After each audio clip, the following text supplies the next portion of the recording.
Naruto Uzumaki groaned as he scrubbed graffiti off the Hokage monument again. Why do I get stuck with the boring stuff while Sasuke's off doing cool missions? He whined, tossing his sponge into a bucket. A gust of wind sent a tattered scroll tumbling into his face. Unrolling it, he found eerie symbols that moved when he touched them. Before he could yell, "Believe it!" the ink slithered up his arm like a shadowy snake, and poof, the scroll vanished. Not creepy at all, Naruto muttered, rubbing his arm. That night, Naruto's tiny apartment felt off. The shadows in the corners twitched, then a raspy voice hissed. "Uzumaki, finally. Who's there?" Naruto yelled, grabbing a ramen cup as a weapon. A figure oozed out of the darkness, a ghostly girl with hollow eyes and hair like smoke. "I've waited decades for an Uzumaki to free me," she whispered. "You've awoken the Kage no Jutsu, the art of shadows, your clan's forgotten gift." Naruto blinked.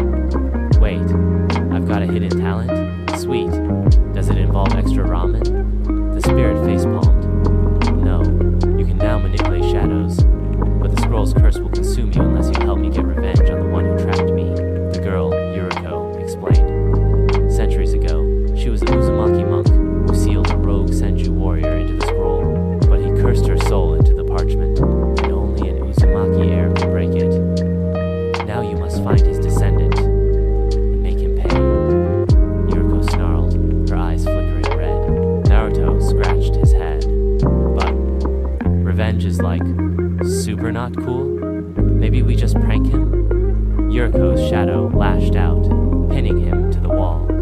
"Do it, while the curse will lead your dreams, starting with ramen." Okay, sheesh. The next morning, Naruto dragged Kakashi, Sakura, and Sasuke to the Valley of the End, where Yuriko sensed her enemy's bloodline. "Let me get this straight," Sakura said, eyeing Naruto's new shadow, which kept making bunny ears behind his head. "You're cursed by a scroll, haunted by a ghost, and now we're treasure hunting?" "Yep, Naruto grinned. "Adventure, believe it," Sasuke scoffed. "More like delusional." But as they crossed a rickety bridge, shadow hands erupted from the water, yanking Sakura into the rapids. "Sakura," Naruto lunged, and his own shadow stretched like rubber, snatching her back. "Okay," Sasuke muttered. "Maybe not delusional." Deep in a moss-covered cave, they found portraits of Uzumaki and Senju ancestor Sol, with their eyes scratched out. Yuriko's shadow pulsed with rage. "He's here." A laugh echoed. From the darkness stepped Hayato, a Senju descendant with a cursed seal on his neck. Yuriko, still bitter about being outsmarted. "You stole my life," she shrieked. Yeah, but I've got new toys now." Hayato snapped his fingers, and shadow monsters oozed from the wall's giant wolves with glowing red eyes. Naruto gulped. Any tips, Yuriko?" "Use the shadows, fool." Naruto closed his eyes, feeling the cave's darkness swirl around him. "I'm not just a prankster, I'm a ninja.